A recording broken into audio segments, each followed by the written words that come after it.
네, 이번 시간에는 여러분 교재 69페이지입니다. 네, 이제 유동부채를 다 마쳤습니다. 유동부채. 유동부채 개념 과목이 꽤 여러 가지였어요. 그죠? 네, 한번 유동부채를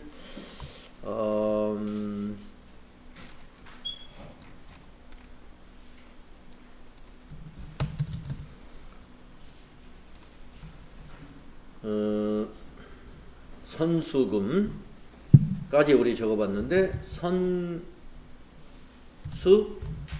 수익이라는 유동부채도 있었죠. 네. 그 다음에 또 우리 뭘 해봤죠? 예수금, 단기 차입금, 가수금, 유동성 장기부채 이런 것 등이 있었죠. 그래서 우리 유동부채 개념 과목들 지금까지 쭉 정리한 것이 외상매입금, 지급어음, 미지급금, 미지급비용, 선수금, 선수수익, 예수금, 단기차입금, 가수금, 유동성 장기부채 등을 했습니다.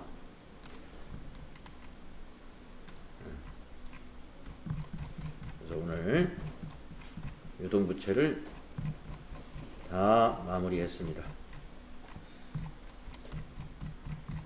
자, 이제 비유동부채를 남겨두고 있는데요.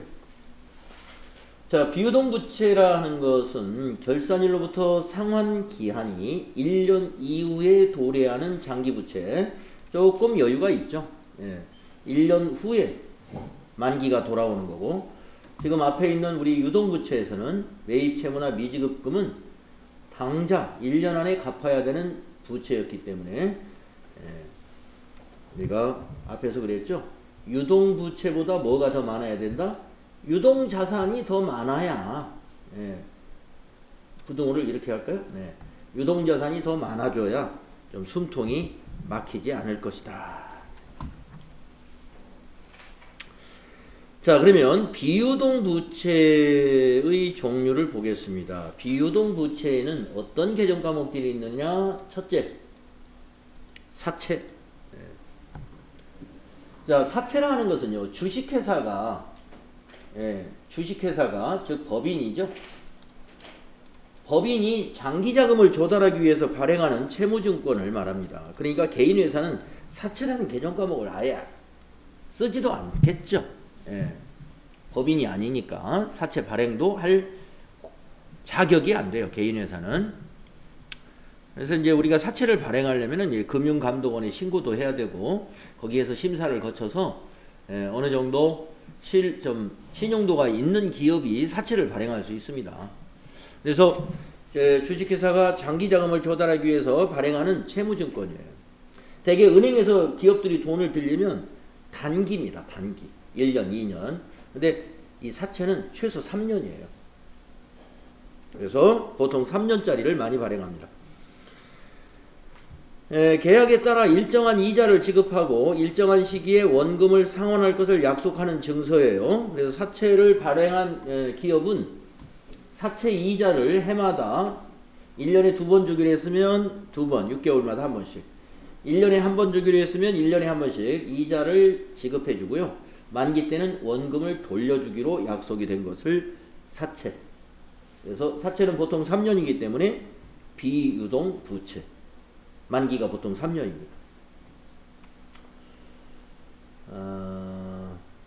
그 다음에 장기차입금. 뭐 사채 쪽에 대해서는 FAT 2급에서는 시험이 거의 안 나오니까 이게 간략하게 했는데요. 이보다 높은 급수로 나가면 사채에 대해서 또 공부할 게 엄청 많아요. 높은 급수. 이 사채를 실제로 발행하는 법인에서는 이 사채에 대한 회계 처리가 꽤 여러 가지가 있어요. 그래서 발행할 때는 어떻게 하고, 이자 지급할 때 회계 처리는 어떻게 하고, 만기 때 회계 처리는 어떻게 하고, 이런 절차가 있는데 FAT 2급에서는 사채 다루지 않습니다. 그래서 개정 과목만 알아두세요. 비유동부채에 사채가 있다. 또 비유동부채에 장기차입금이 있다. 장기 차입금은 단기 차입금이 아닌 게 장기 차입금입니다. 은행에서 돈을 빌렸는데 상환 기간이 2년, 3년 이렇게 있는 거 네. 설명할 필요도 없죠. 네. 단기 차입금을 이해하면 장기 차입금 당연히 이해하는 거고. 다음에 임대보증금. 비유동 부채로서 아까 예제에서도 임대보증금 나왔죠. 아까 제가 네. 무슨 예제를 만들었습니까? 요 예제 만들었죠. 임대보증금을 받으면 부채니까 대변에 부채 증가, 차변에는 보통예금으로 받았으면 보통예금 이렇게 회계 처리해주고 만기 때 돌려줘야 되죠. 그래서 임대보증금은 임대차 계약에 의하여 월세를 지급받는 조건으로 타인에게 부동산 사용을 계약하고 임대인이 임차인에게 지급받는 보증금을 말한다. 임대보증금은 계약기간이 만료되면 다시 상환해야 한다. 그래서 비유동 부채입니다. 하는 얘기입니다. 자, 다음 페이지. 퇴직급여 충당부채. 퇴직급여 충당부채. 네. 이거 좀 개념 과목이 좀 어렵죠. 네. 자, 이걸 한번 두 개의 단어로 끊어서 한번 생각해 볼까요? 여기까지 하면은 퇴직급여입니다. 예, 또 뒤에 있는 단어를 끊어서 보면 충당하는 부채다. 퇴직금을 주려면 뭔가 돈이 있어야죠. 퇴직금을 주려고 충당하는 부채다. 예. 아니, 퇴직금을 주려면 적금을 부어놔야지. 예금을 해놔야죠. 그런 성격이에요. 근데 예금을 했으면 충당 부채가 그만큼 줄어들어요. 그걸 이제 요새 말하는 300인 이상의 기업에서는요, 퇴직연금을 의무적으로 가입을 해야 돼요. 예. 고용노동부가 퇴직연금 가입 안 하면 자꾸 압력을 넣어가지고, 예. 퇴직연금 가입하라고. 왜냐?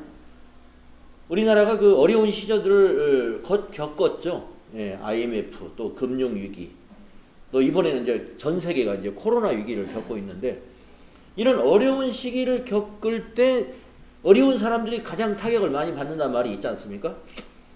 그럼 지금도 가만히 보면요, 정부에서 실업난을 굉장히 지금 우려를 하는 겁니다. 예. 실업난 심각하잖아요. 예. 그런데 이 기업이 왜 사람들을 내보내겠어요? 기업이 이제 더 이상 버틸 수가 없으니까. 예. 아니, 물건을 만들 일도 없는데 사람을 고용할 수는 없잖아요. 그래서 이제 이 수요 정책을 쓰려고 국내에다 지금 돈을 푸는 겁니다. 그래서 여러분들 무슨 지원금 받은 거는 빨리빨리 물건 사주시고 돈을 좀 쓰시고 그거 갖다 저축하면 안 돼요. 네. 돈 받으신 거 있으면 자꾸 물건을 사줘야 됩니다. 그래서 이 정부에서 푸는 돈이 이게 회전이 되어야지 딱 지갑에 들어있으면 이게 효과가 하나도 없는 거거든요. 쓰려고 나가도 이거 문제니까 그것도 없죠. 하여튼 뭐 먹고 쓰는 건 상관이 없잖아요.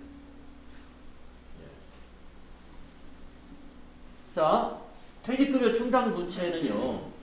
충당부채는 직원들에게 퇴직금을 주기 위해서 연금에 가입을 해야 되는데 이 연금에 가입하지 않은 것은 부채다 이런 얘기죠. 예. 자, 작은 기업은 연금 가입 안 합니다. 그럴 할 여력도 없어요. 여력도 없으니까 다 부채로 잡으면 돼요. 예. 자, 직원을 한 명을 채용했습니다. 예, 1월 1일 날. 그래가지고 1년이 딱 지났어요. 결산일에 1년 딱 지나면 회사는 그 직원에게 빚을 지게 돼요. 그게 무슨 빚이냐? 퇴직급여. 예. 그 다음날 그 직원이 사표를 딱 쓰면 회사는 한 달 급여를 줘야 돼요. 퇴직금이다 해서 1년이면 한 달 급여, 2년이면 2달 급여 이런 식으로 계산하는 거죠. 그 노동법에 정해진.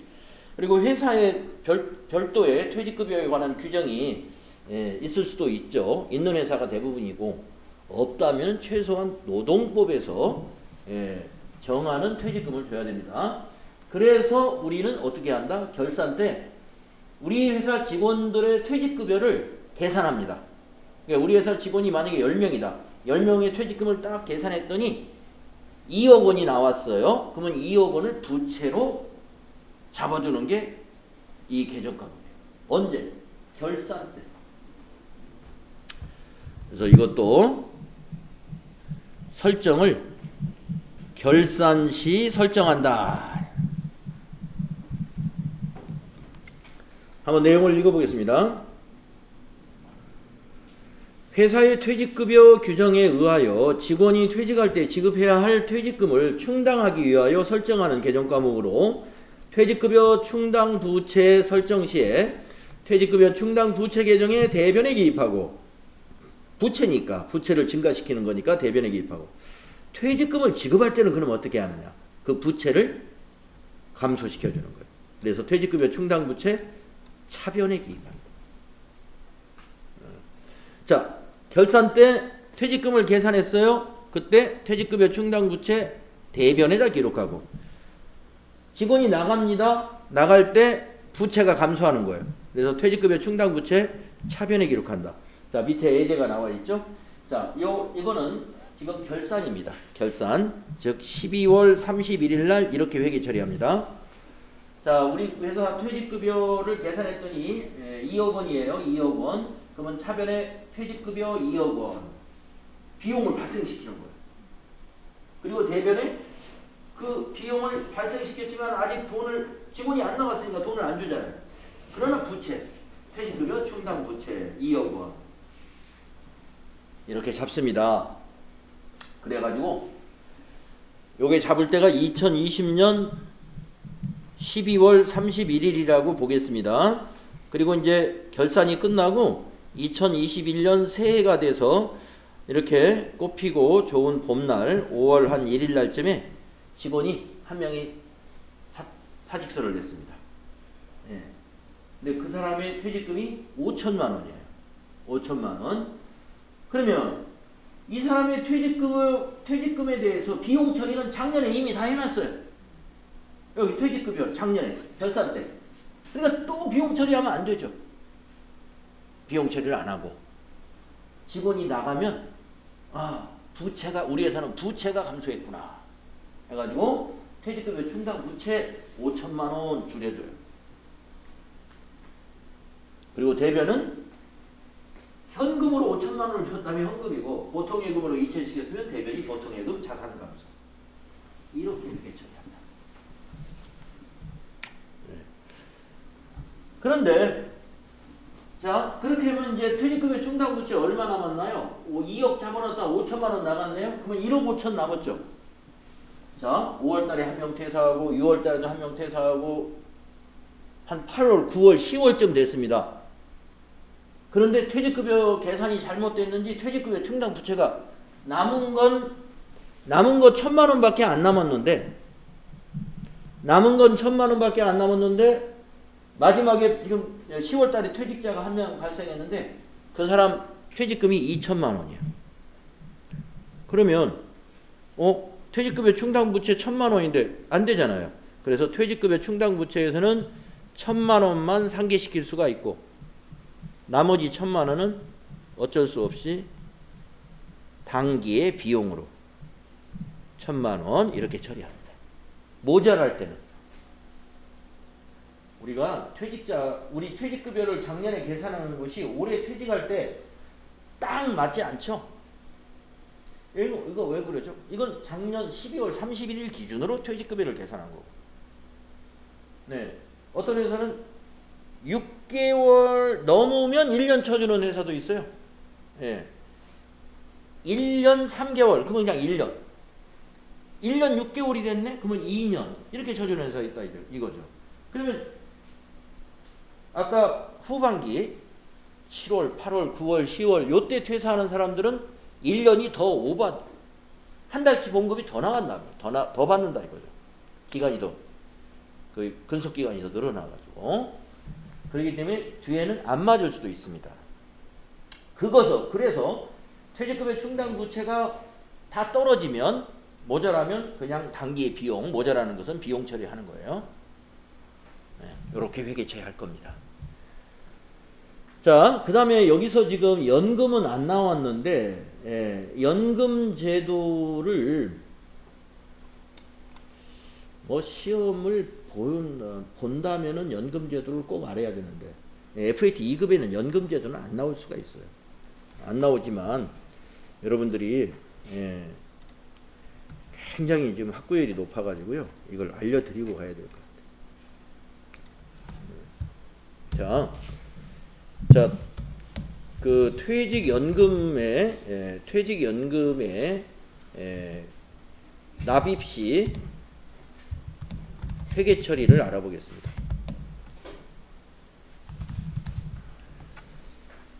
자, 지금 이제 300인 이상 기업은 의무화됐다고 그러는데, 정부의 그 정책에 보면요, 앞으로 점점 50인 이상 기업이라든가 그 의무를 더 넓혀 나간다 이겁니다.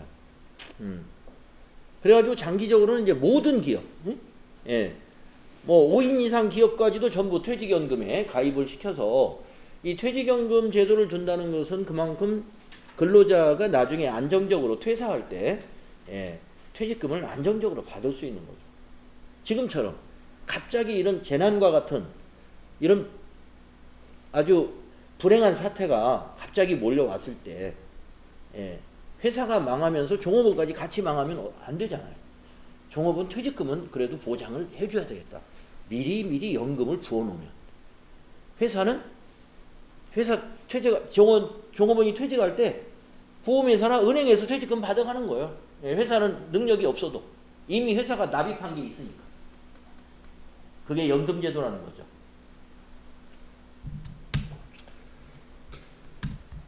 자, 두 가지가 있는데요. 첫째, 연금의 상품 종류가 확정급여형이라는 제도가 있어요. 확정급여형이라는 제도는요, 회사가 그 연금 운용을 책임지는 겁니다. 확정급여형. 자, 확정급여형의 경우 어떻게 회계 처리하는가 볼게요. 자, 이번 달에 500만 원을 불입한다고 보겠습니다. 회사가 예를 들어서 삼성생명에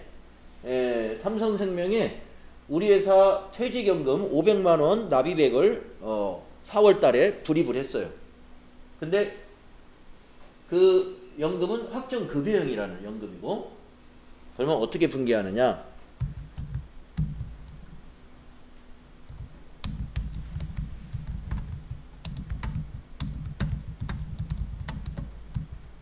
운용자산 500만 원 이렇게 얘기해요.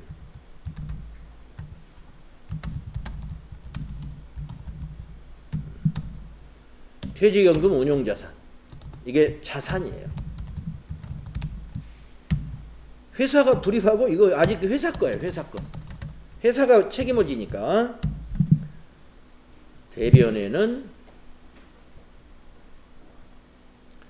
현금으로 불입했다고 볼까요? 현금 500만 원.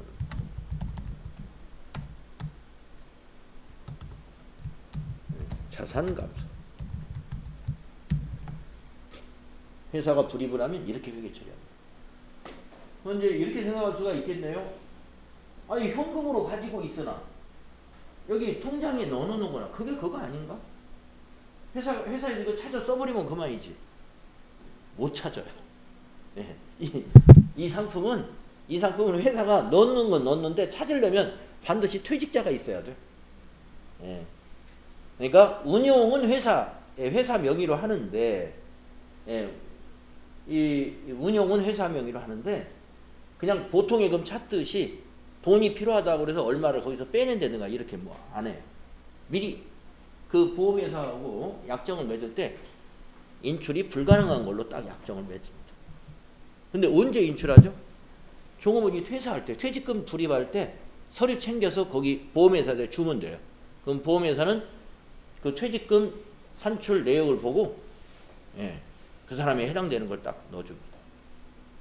불입액이 아직 덜 불입했다. 그러면 나머지는 회사가 현금으로 주면 되고, 불입한 것만, 보험회사가 책임질 수 있는 것만 근로자에게 지급을 해주는 거예요. 그러니까 이 회사가 갖고 있는 통장, 보통예금 같은 통장하고는 다른 겁니다. 이게. 그러나 회사의 자산. 자, 그런데 이런 연금도 있어요. 확정 기여형이라는 상품이 있습니다. 이거는 근로자가 운용하는 책임을 집니다.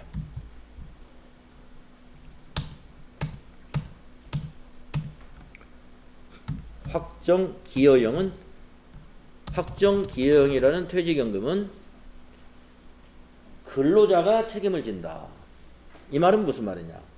자, 똑같은 500만 원을 확정 기여형 퇴직연금에 삼성생명에 가입해가지고 불입을 했다. 그러면 차변에 퇴직급여 500만 원. 뭐하고 같아요? 우리 결산할 때 퇴직급여 충당부채 설정하는 거하고 똑같아요. 비용 처리해버려요. 왜냐? 이건 회사 돈 아니야 이제. 예. 이거 회사 돈이 아니에요. 바로 비용 발생시켜. 비용 발생시켜요. 대변에 현금 500만 원 또는 보통예금 500만 원 이렇게 자산 감소하고.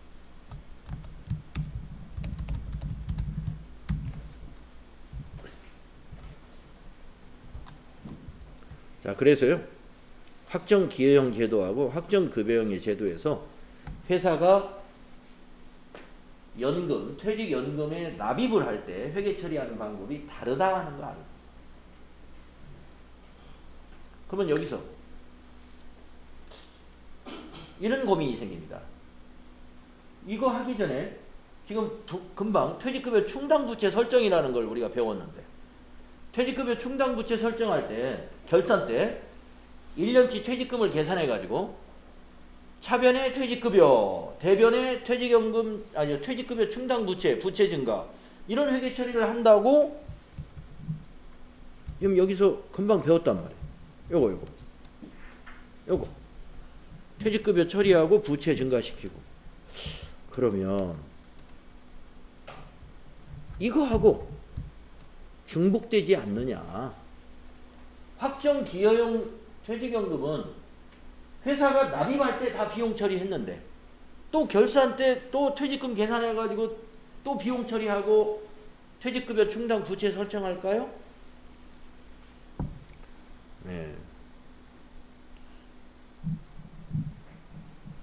안 합니다.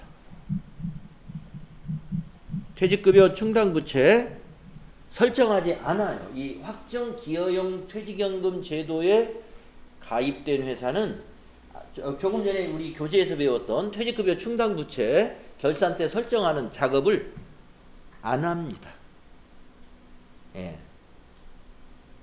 그러면 어떤 회사만 해요? 아예 퇴직연금을 운영하지 않거나 운영하는데 이런 회사가 운영하는 이 확정급여형 제도, 확정급여형 제도를 운영하는 회사는 아까 책에서 배웠던 결산 때 퇴직급여 충당 부채를 설정합니다. 자, 그런데 500만 원 여기 불입해 놓은 게 있네. 근데 퇴직금을 전부 계산했더니 2억 원이에요.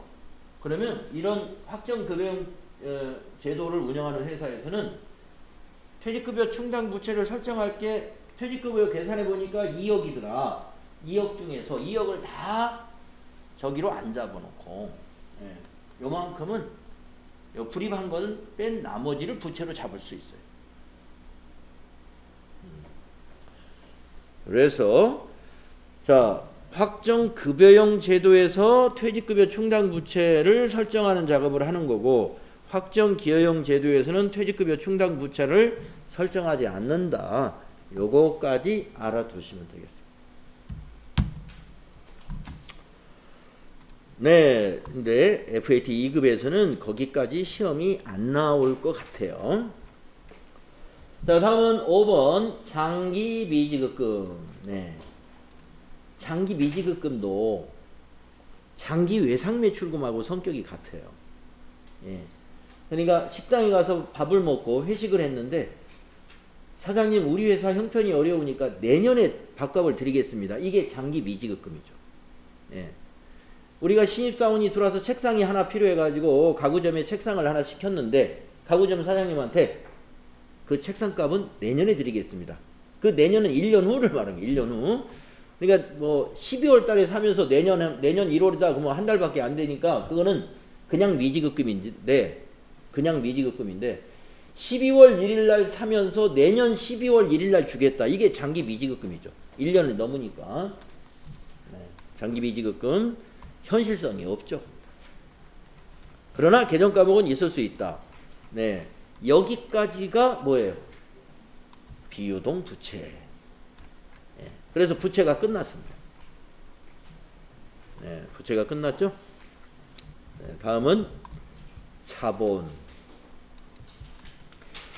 이 자본이라는 것은요, 여러분 잘 알죠? 기업이 소유하고 있는 자산에서 부채를 차감한 게 자본입니다. 네. 자본이 뭐냐 그러면 이렇게 꼭 말할 수 있어야 돼요. 자본이라는 것은 자산에서 부채를 뺀 겁니다. 그래서 이것을 다른 말로 순자산이라고도 합니다. 다른 말로 순자산이라고도 합니다. 네, 순자산. 자산에서 부채를 뺀 게 자본이에요. 개인기업, 우리 FAT 2급, 회계 2급에서는 개인기업으로 문제가 나옵니다. 개인기업은 개정 과목이 요거 하나밖에 없어요. 자본금. 그래서 자본 공부는 자본금 하나 공부하고 끝. 예. 제가 그랬죠. 자산 공부하고 나면 부채, 자본, 수익, 비용은 번개같이 지나간다고요. 예. 지금 엄청 진도가 지금 빨리 나가고 있는 거예요. 사실 내용이 별로 없어요. 내용이. 자, 그래서 개인기업의 자본금이라는 건 뭐냐? 여기 나옵니다. 기업주의 원시 출자액. 원시 출자액, 사업을 처음에 개시하면서 회사를 시작하려면 사무실도 얻어야 되고 뭐 비품도 사야 되고 이런 거 그거 다 누구 돈으로 해요? 사장님 돈으로 다 하죠? 그게 다 원시 출자액이에요. 처음에 자기가 이렇게 책상 사고 예, 사무실 오는데 보증금 들어가고 비품 사고 이런 것들. 원시 출자액.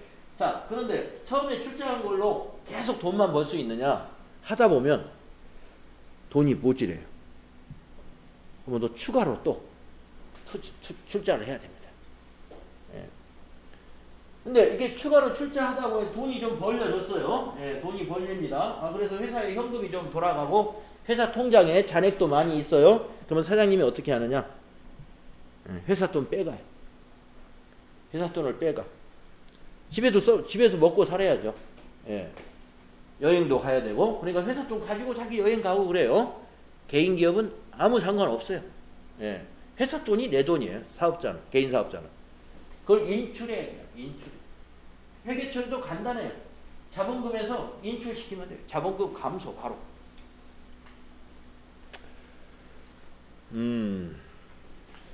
그리고 당기 순이익이 나왔네. 영업해가지고 이익이 났어요. 그러면 그게 바로 자본금으로 들어가요. 결산 끝나면. 예, 그래서 자본금은 이와 같이 처음에 출자한 거, 그 다음에 추가 출자한 거, 그 다음에 인출은 어디에? 자본금 마이너스. 당기순이익은 뭐예요? 플러스. 이건 플러스, 플러스 이렇게. 예. 원시 출자액 자본금 플러스 대변. 추가 출자액 대변의 자본금. 인출액 차변의 자본금. 당기순이익 대변의 자본금. 이렇게 하시면 되겠습니다. 그래서 밑에 보시면 출자를 했대요. 현금 5천만원 출자했어요. 그러면 차변에 현금 5천만원, 회사 현금이 5천만원 자산 증가합니다. 대변이 뭐예요? 사장님이 준 돈이야. 그러면 대변이 자본금 5천만원. 예. 사장님 거. 대변이 자본금 5천만원. 자, 인출금이란 뭐냐? 기업주의 자본금 인출이 있을 때를 말합니다. 예. 그래서 이제 회사가 어느 정도 돌아가면 사장도 이제 회사 돈 버는 걸로 이제 집안 살림을 써야 된단 말이죠. 그래서 돈을 가져갑니다. 네. 그러면 인출금이라는 이렇게 계정 과목을 쓸 수도 있어요. 예. 아니면 바로 직접법으로 차변에 자본금 해버려도 됩니다. 예. 왜냐? 결국에 결산할 때 보세요. 5월 1일 날 인출을 해갔다고 볼까요? 5월 1일 날 사장님이 회사에 돈 1,000만 원 달라고 그래가지고 격리 직원이 1,000만 원을 줬습니다. 그러면 차변에 인출금 1,000만 원, 대변에 현금 1,000만 원 이랬어요. 그리고 결산일까지 사장님이 그 1,000만 원을 안 갚았습니다. 안 갚으면 이 결산 때 이렇게 회계 처리해요. 인출금 사장님이 안 갚았네. 대변. 인출금을 제로로 만들어요. 그리고 차변에 자본금. 자본금을 차변에 기록하면 뭐예요? 자본 감소되는 거죠. 그러니까 결국에 사장님이 1,000만 원 가져가면 결산에 도달하면 자본금 1,000만 원 줄어드는 거예요. 그러니까 인출금 계정을 만들어서 이 경우는 만들어 쓰는 경우고, 어떤 회사는 인출금 계정 안 만들 수도 있어요. 예, 안 만들고 이날 바로 차변에 자본금 바로 기록해요. 그러면 인출금 안 쓰는 거예요. 사장님이 돈 가져간 다음은 바로 차변에 자본금, 대변에 현금. 사장님이 다시 자, 뭐 운영자금 없다고 그러니까 그래요? 자기 개인 통장에서 또 돈을 찾아가지고 회사에다가 운영자금 쓰라고 돈을 500만 원 줬습니다. 그럼 바로 차변에 현금, 대변에 자본금. 예. 사장님이 돈 내놓으면 자본금 증가, 빼가면 차변에 와서 자본금 감소. 그렇게 할 수도 있고 인출금으로 이렇게 할 수도 있어요. 우리 교재에서 인출금 계정을 만들어 썼으니까 이걸로 이해를 해주시면 더 좋겠고요. 그럼 인출금의 정체는 뭐냐? 자본금의 반대 계정이다 이거예요.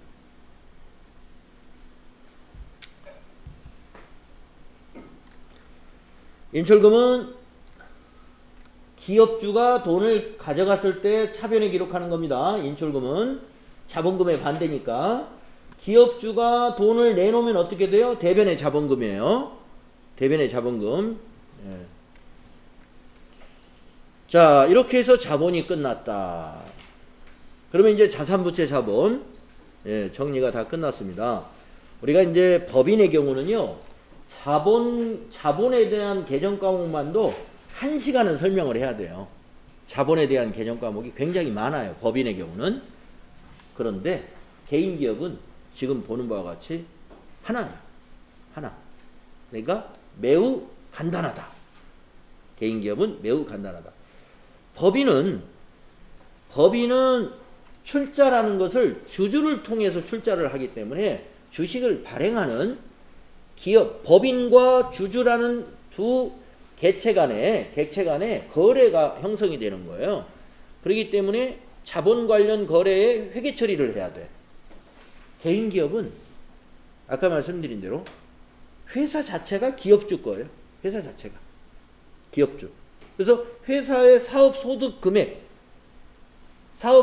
금액에서 쭉 이제 경비 다 빼고 사업소득 금액이 단기 순이익이란 말이죠.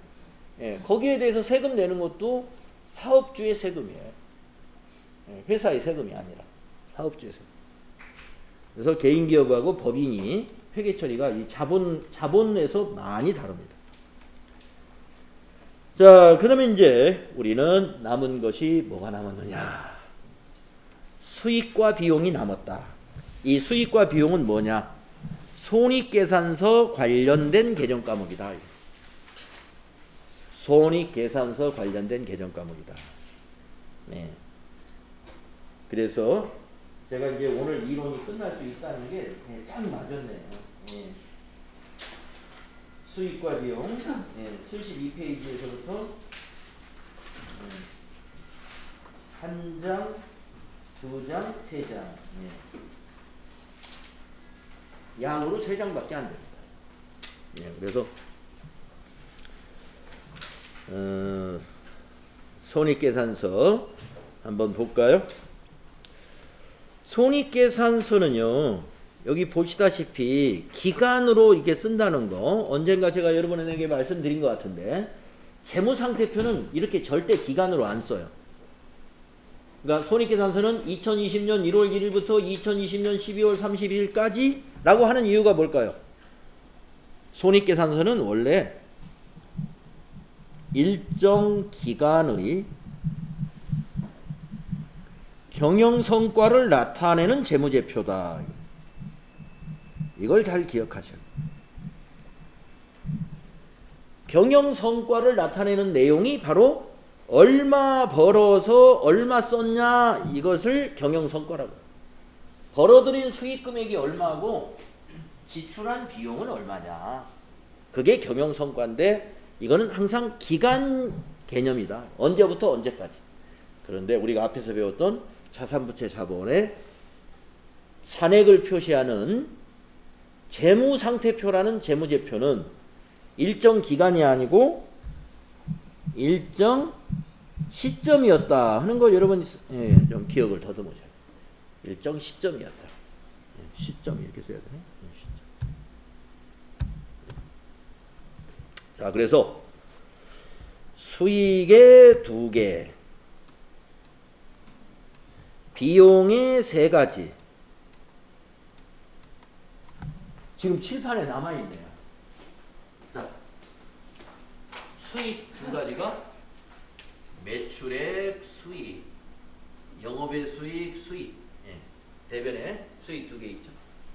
비용 4가지가 매출원가 비용, 매출원가 비용, 판매관리비 비용, 영업의 비용, 비용.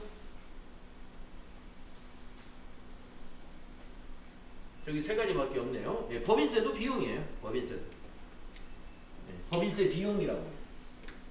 법인이 내는 법인세는 회사의 세금이에요. 법인의 세금. 그러니까 법인세 비용. 근데 여기는 지금 개인기업이니까 법인세 비용 해당이 없어요. 자, 그래서 이것들의 개정 과목들을 한번 정리해 보는데요. 밑에 설명을 한번 보겠습니다. 기업의 주요 영업활동인 상품 매출 활동과 관련된 수익은 영업수익이라고 하고, 영업수익이 뭐냐면요, 상품 매출 활동과 관련된 수익, 그게 매출액이에요. 요게 영업수익. 매출액, 상품 매출 활동과 관련된 수익이 영업수익입니다. 그리고 그 외의 수익은 영업의 수익이라고 한다. 영업의 수익을 얘기하는 거예요. 그래서 우리가 매출액, 상품 매출도 우리가 앞에서 자산 배우면서 여러 번 나왔습니다. 예, 상품 매출, 대변의 상품 매출. 영업의 수익도 여러 번 나왔습니다. 대변에. 그래서 여기 대변, 수익이 대변에 가 있는 거예요. 자, 영업의 수익 뭐가 있었냐면은 매도가능증권, 아니야. 단기매매증권 평가이익, 단기매매증권 처분이익, 유형자산 처분이익, 이자수익, 이런 것들이 영업의 수익이었어요. 매출액은 상품 매출.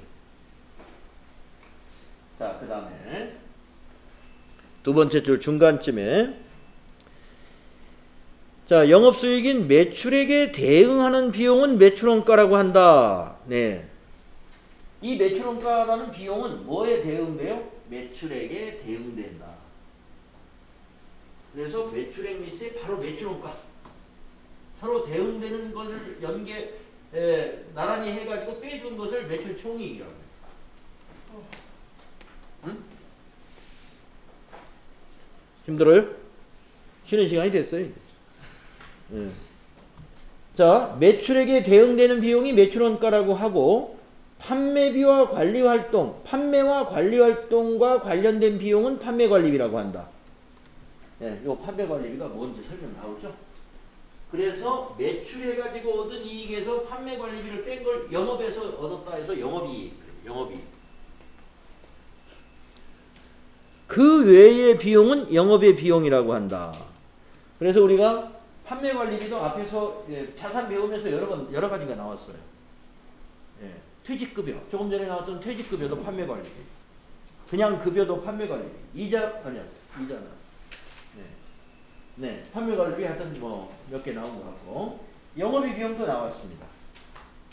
단기 매매증권 처분 손실, 단기 매매증권 평가 손실, 또 영업의 비용, 이자 비용, 네, 이런 것들 영업의 비용.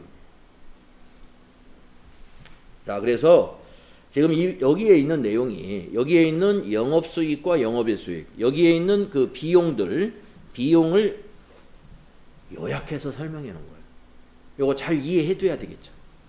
네, 의미를 잘 이해해 주시고, 자, 10분간 쉬었다가 이제 수익, 비용, 계정 과목도 하나씩 알아보도록 하겠습니다.